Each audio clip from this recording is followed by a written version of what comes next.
ne s'étaient plus rencontrés depuis 10 ans. Eh bien, depuis ce 27 juillet, c'est chose faite. Laurent Gbagbo et Alassane Ouattara se sont entretenus hier. Un moment historique qui ouvre peut-être la voie à la réconciliation tant recherchée par le peuple ivoirien. Toutes les images dans un instant. Et puis, les rideaux sont tombés sur la 9e conférence du traité d'amitié et de coopération Burkina Faso-Côte d'Ivoire. Il y a eu des avancées, mais plusieurs points importants restent en suspens. Au Burkina Faso, dans la boucle du Mounz, à Grogne, les populations de Solenzo expriment leur ras-le-bol face au désenclavement de leur localité. Elles ont battu le pavé lundi dernier pour réclamer des routes. Bonjour, mesdames et messieurs, et bienvenue.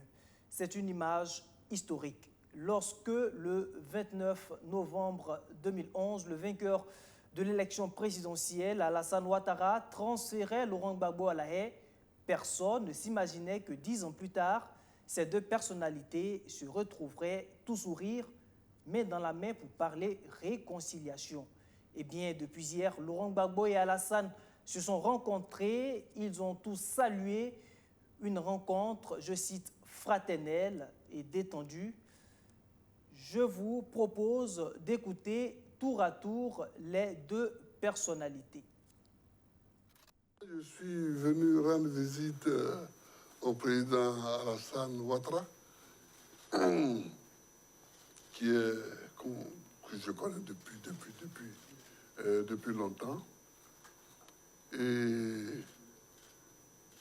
on a parlé fraternellement, amicalement, et je suis très heureux de cette discussion que nous avons eue. Je suis très heureux parce qu'elle était très détendue et je suis fier de ça.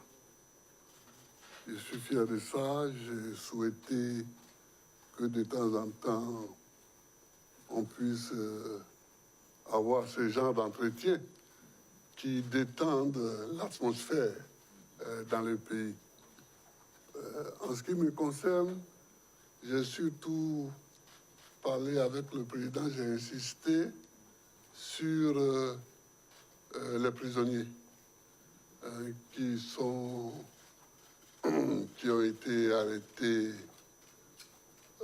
au moment de la crise de 2010-2011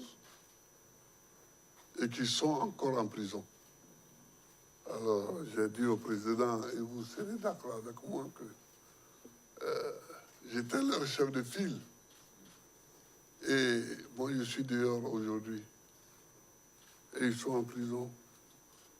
Et j'aimerais que le président fasse tout ce qu'il peut pour les libérer. Et le président a les moyens, mais c'est lui qui juge l'opportunité et des moyens et des moments pour ces libérations. Donc, j'ai insisté sur ça. À part ça, on a parlé de la Côte d'Ivoire qui doit aller de l'avant, qui doit marcher, qui doit se parler, qui doit discuter. N'est-ce pas, Alassane? Bien sûr. Voilà. Ouais. Enfin, excusez-moi, n'est-ce pas, Monsieur le Président? Voilà. Donc, je te laisse la parole. Voilà.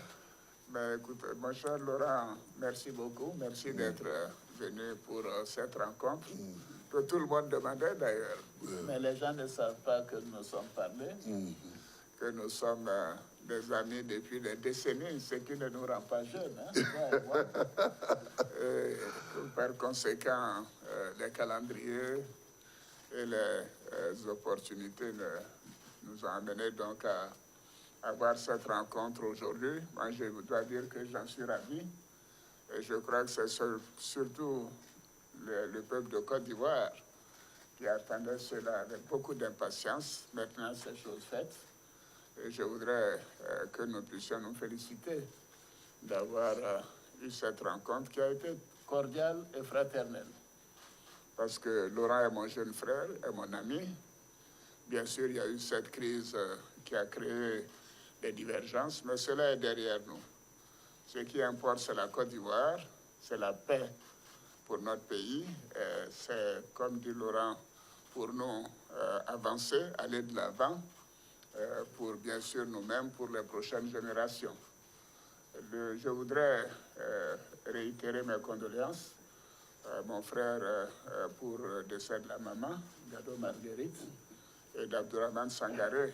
Tous les deux sont partis alors qu'il était absent du territoire. Je lui ai dit que nous avons une pensée, bien sûr, pour eux et nous continuons de prier pour qu'ils reposent en paix. Une maman, c'est très important pour nous tous. Et quand j'ai perdu ma mère, alors que moi j'étais en exil, Laurent Gbagbo a facilité mon retour pour que je puisse participer et prendre en charge les funérailles. Donc c'est quelque chose que je ne peux pas oublier. Je voudrais donc témoigner à cela et dire que ça a été un moment douloureux, je sais pour toi, et je te réitère toutes mes condoléances. Merci. Nous avons parlé bien sûr de la paix pour notre pays, la nécessité de renforcer la cohésion nationale, de continuer de renforcer la réconciliation. Nous sommes convenus aussi de nous revoir de temps en temps, certainement après donc, le mois d'août, pour continuer ces entretiens et associer, le moment venu, d'autres personnes à ces entretiens. Mais je crois que c'est important que les uns et les autres puissent comprendre que nous avons décidé que c'était important de rétablir la confiance et de faire en sorte que les Ivoiriens se réconcilient, si c'est cela le terme important, mais se fassent confiance également. Eh bien, au-delà de ces images, voyons à présent ce que pensent les Ivoiriens de cette rencontre entre Alassane Ouattara et Laurent Gbagbo. Ce sont des propos recueillis à Abidjan par notre envoyé spécial, Hervé Dapa. On veut qu'ils se réconcilient, nous tous on s'entend bien. On reste comme on était avant en Côte d'Ivoire ici là. Avant en Côte d'Ivoire ici on n'avait rien. Même tu vends de l'eau, tu gagnes l'argent. Mais maintenant là, même si tu vends quoi que ce soit, tu ne gagnes rien. Donc nous on veut réconciliation. C'est bon, ça fait longtemps. C'est des présidents, en tout cas, ils sont croisés. Je pense bien qu'ils vont, ça serait sincère, quoi. Voilà, les Ivoiriens, on a besoin de la paix. Il faut que vraiment, il n'y ait pas d'autre, il y a une sincérité. Et voilà, on veut aller à la réconciliation. Ça, c'est leur affaire là-bas. C'est eux qui ont créé leur gangban, ils vont s'arranger entre eux là-bas. On ne gagne rien. Qu'est-ce que vous attendez? Hein? Qu'est-ce que vous voulez aujourd'hui? Mais même au temps du fou, là, il y avait la paix. Ils sont venus au pouvoir, là, au fur et à mesure, ils parlent de démocratie là. C'est pour nous tuer, c'est fini. Quand ils vont commencer dessus, là, après encore, ça va devenir un discours, et puis après, ils vont commencer à tuer les gens, c'est fini. Et ils font entre les politiciens, puis ils se partagent le jeton, ils sont assis. On distrait les gens ici. Nous, on est dans le quartier précaire, actuellement, ils vont casser ma maison. Ils gagnent quoi dedans? Ils vont se rencontrer là, ils vont nous apporter quoi? Ah, c'est bon. Ah, mon frère, attends, passé. Je pense que si les deux se sont vus, à partir du moment où ils vont nous faire voir ça à la télévision, et puis tout le monde serait... En tout cas, ça va amener encore vraiment une confiance totale même dans le pays. Parce qu'aujourd'hui, vu les réseaux sociaux, là, nous autres, là, nous, c'est les réseaux sociaux. Moi, quand je rentre, je suis fatigué. Donc, je ne peux pas regarder la télévision. Sur les réseaux sociaux, moi, je regarde. Mais quand je vois les commentaires, ça me fait peur. Mais si aujourd'hui, ils se sont rencontrés et qu'il y a eu quelque chose qui est bien sorti dedans, pense à nous. Eh bien, pendant que les Ivoiriens avaient les yeux rivés sur le palais présidentiel, se tenait un autre grand événement à l'Hôtel Ivoire, le Conseil des ministres conjoints entrant dans le cadre du 9e traité d'amitié et de coopération entre le Burkina Faso et la Côte d'Ivoire. Un conseil dont la clôture a été sanctionnée par des accords et des engagements, au nombre desquels on peut citer l'harmonisation et le renforcement des politiques de défense des deux pays, le relèvement du niveau des échanges commerciaux entre les deux pays, mais il y a aussi eu des points très attendus qui n'ont pas trouvé de solution immédiate, comme la réouverture des frontières entre le Burkina Faso et la Côte d'Ivoire. Je vous propose d'écouter la chef de la diplomatie ivoirienne qui revient sur quelques résolutions. Les projets d'accord finalisés et signés sont l'accord sur la facilitation de la circulation des produits locaux et de l'approvisionnement des marchés, le programme d'échange culturel dans le cadre de la mise en œuvre de l'accord de coopération dans le domaine de la culture 2021-2024. S'agissant de la coopération dans le domaine de la sécurité et de la lutte contre le terrorisme, les parties s'engagent à mutualiser leurs efforts en vue du renforcement des échanges d'informations et de renseignements entre les services compétents, de la multiplication des rencontres de concertation entre les services de sécurité et des frontières, au fait du traitement conjoint des problèmes et de la multiplication des opérations antiterroristes conjointes à la frontière commune. L'une des questions cruciales qui était aussi sur la table du Conseil des ministres conjoints, c'est celle de la traite des enfants entre les deux pays. Je vous propose d'écouter à ce propos la ministre burkinabé en charge de l'action sociale et de la famille, Marshal Ilboudou. Il est bon de souligner que des efforts ont été faits de part et d'autre, la République sœur de Côte d'Ivoire et le Burkina Faso, sur la réduction considérable de la mobilité des enfants et les traites des enfants. Dans ce sens, nous avons mis des mécanismes de surveillance, des mécanismes de prévention et surtout durcir les lois en faveur vis-à-vis plutôt des trafiquants. Il est important de dire qu'aujourd'hui, ce phénomène a la peau dure pour deux aspects, culturels et économiques. Parce que culturel, parce que les parents donnent leurs enfants pour apprendre la vie, pour être des hommes, et économique parce que ces trafiquants profitent de cette vulnérabilité des parents pour aujourd'hui s'adonner à la traite des enfants. Donc dans ce sens, nous allons travailler aujourd'hui à rendre les familles plus résilientes parce que c'est aujourd'hui la pauvreté aussi qui occasionne des parents à donner leurs enfants pour travailler, pour avoir un revenu à la maison et aussi durcir et appliquer les lois en vigueur vis-à-vis de ces trafiquants. Donc aujourd'hui, nous avons eu 65 enfants retournés de la Côte d'Ivoire et le renouement familial et le protocole de prise en charge par les parents qui s'engagent à reprendre ces enfants et à ne pas les faire partir parce que la prochaine fois que nous allons intercepter ces enfants qui sont déjà allés à l'aventure une première fois, les lois seront durcies pour les parents aussi parce qu'aujourd'hui, le parent est responsable de son enfant. Quand il le laisse partir, il en est responsable. Sachez que tous les dossiers n'ont pas été évacués durant cette 9e conférence du TAC. En attendant la validation des dossiers en attente, les deux parties se sont donné rendez-vous en 2023 à Ouagadougou pour le TAC 10. Deux pays au même destin, comme la Côte d'Ivoire, le Burkina Faso a aussi besoin de réconciliation nationale et au pays des hommes intègres, certains sont de plus en plus convaincus que le retour des exilés politiques pourrait donner un coup d'accélérateur à la cohésion nationale. C'est le cas de ce mouvement politique appelé Rupture Positive 3R, un regroupement de partis politiques et d'une dizaine d'organisations de la société civile lancé officiellement ce 27 juillet à Ouagadougou. Archimède Boy. Maître Herman Yameogo de l'UNDD, Salia Sanou, ex-maire de Bobo Dioulasso, et Aristide Ouedraogo du RPR, au présidium de cette rencontre qui annonce la mise en place d'un mouvement baptisé Rupture Positive 3R, réconciliation, refondation et reprise. 6 formations politiques et une dizaine d'associations se mettent ensemble pour exiger le retour des exilés politiques, dont l'ex-président Blaise Compaoré. Lorsque dans ce pays-là, dans un pays, nous sommes en crise, il y a un danger, et qu'il y a quelque chose qui peut nous aider, il y a des gens qui peuvent nous aider à repousser ce danger-là. Pour la cause nationale, on doit les faire revenir. Je vous ai expliqué, moi j'ai eu des problèmes aussi sous le régime de Blaise Compaoré, j'ai vu le bien aussi qu'il a fait. Aujourd'hui, il peut nous aider à retrouver la paix, grâce à son expérience. Qu'on le fasse revenir. De la même façon, ceux qui sont détenus à la Maka et la Mako, c'est inimaginable. C'est inimaginable de voir des gens qui ont reçu une bonne formation, des gens qui ont une compétence expérimentée sur le terrain, qu'on garde en prison. Pourquoi? Ça, c'est contre la nation.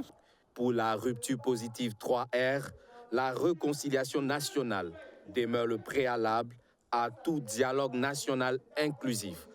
Vous savez qu'à un moment donné, la réconciliation était arrivée à un stade où c'était immanquable. Il fallait y aller.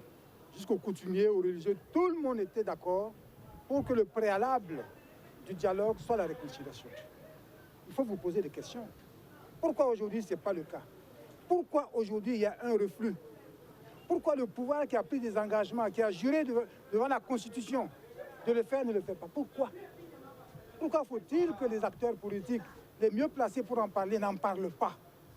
Alors nous disons que la priorité des priorités, c'est de replacer la réconciliation dans son cadre normal. La présente guéguerre opposition-majorité autour du commissaire Bonaventure Ouédraogo à la CENI n'est pas une surprise pour Maître Herman Yaméogo et ses camarades qui soutiennent que la CENI doit être repensée en vue de réhabiliter la démocratie. Un tout autre registre à présent et nous prenons la direction de la province des Bawa dans la boucle du Moun où les populations sont en colère. Elles sont sorties massivement lundi dernier pour réclamer le désenclavement de la région. Solenzo, cette ville à fort potentiel agricole, est inaccessible en saison pluvieuse. Aucune route en bon état pour rallier les grandes villes qui l'entourent. Alors, les populations disent en avoir ras-le-bol de cette souffrance. Luc Parbeke. Des populations de Solenzo dans la rue ce 26 juillet pour exiger le désenclavement de leur province. Sorties sur appel des organisations de la société civile des Banwa et le soutien de celles de la boucle du Moun, ces populations dénoncent le délaissement de Solenzo en matière de réalisation d'infrastructures routières. En effet, aucun bitume ne lie le chef-lieu de la province des Banwa à Nouna, Dédougou ou Bobo-Dioulasso, malgré les potentialités agricoles. La forte production agricole fait de cette province un des greniers du Faso, mais un grenier inaccessible, déplorent les Banwalais. Suite du retard de construction de notre bitume, nous sommes fatigués de vivre le martyre, ce malheureux sort que le gouvernement nous réserve comme si nous ne comptions pas parmi les enfants de ce pays. Le gouvernement a-t-il un respect pour les populations de la province des Banwa? Le noble titre de grenier du Burkina Faso ne continuera pas de se gaver de fausses promesses électorales de politiciens sans loi, sans foi. Le peuple des Banwa a compris que l'amélioration de ses conditions d'existence représente le dernier souci des pouvoirs du Burkina Faso. Solenzo est à 88 km de Dédougou, mais personne ne s'hasarde sur cette route impraticable.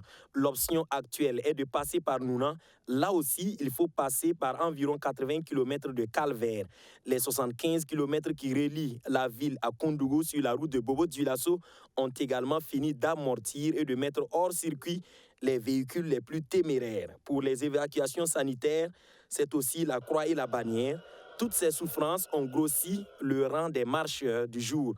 Nous savions très bien que chaque année, à mois d'août, le pont de Bagala, qui est quand même reconnu sur le plan national, qu'en cette période, il est très très dangereux et coupe la route carrément entre la Kossi et les Banwa. Cette période s'approche et nos malades, nos commerces sont obligés de passer par là pour accéder à la région. Mais en cette période, quelle solution le gouvernement propose à la population banwalaise? Quelle est leur solution? Dans quelques semaines, nous serons coupés de la région.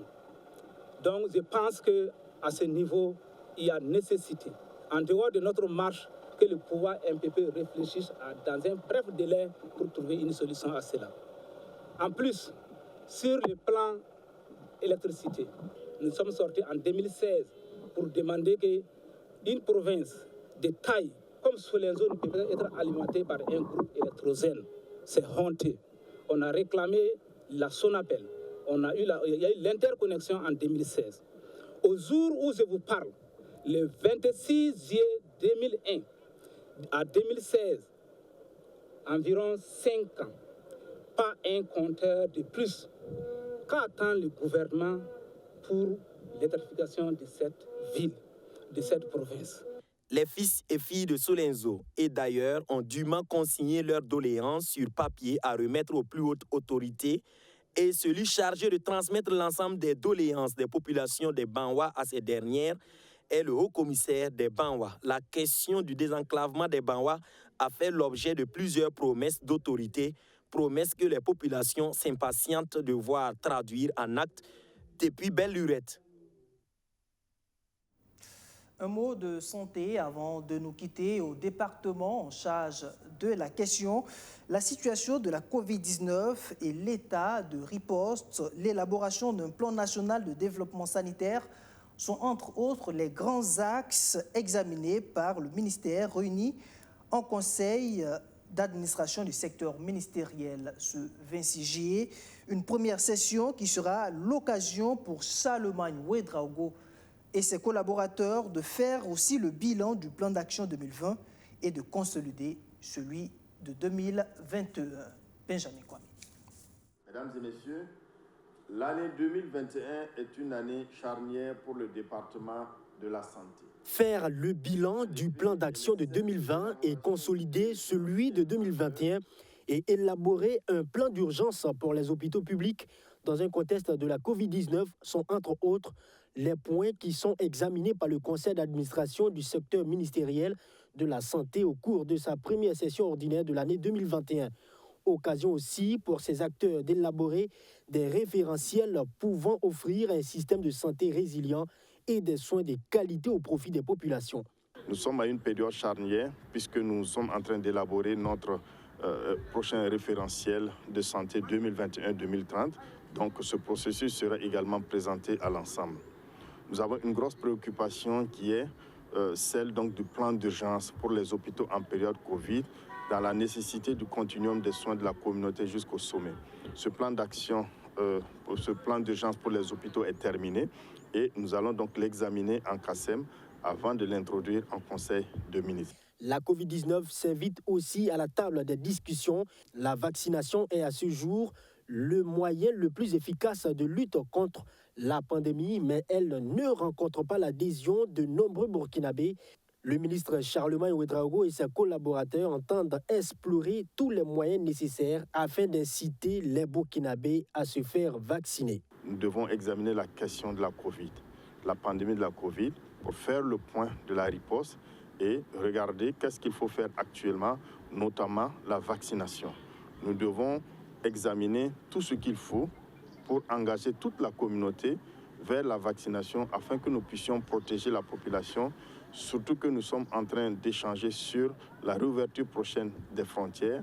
On ne doit pas rouvrir les frontières avant d'atteindre un certain niveau avancé de la vaccination, au risque donc de voir une situation pandémique reprendre donc du chemin au Burkina Faso. Planification de la santé, un outil de gouvernance pour un système de santé résilient et de soins de qualité au profit des populations. C'est sous ce thème que s'inscrit cette première session ordinaire du CACEM de l'année 2021 du ministère de la Santé.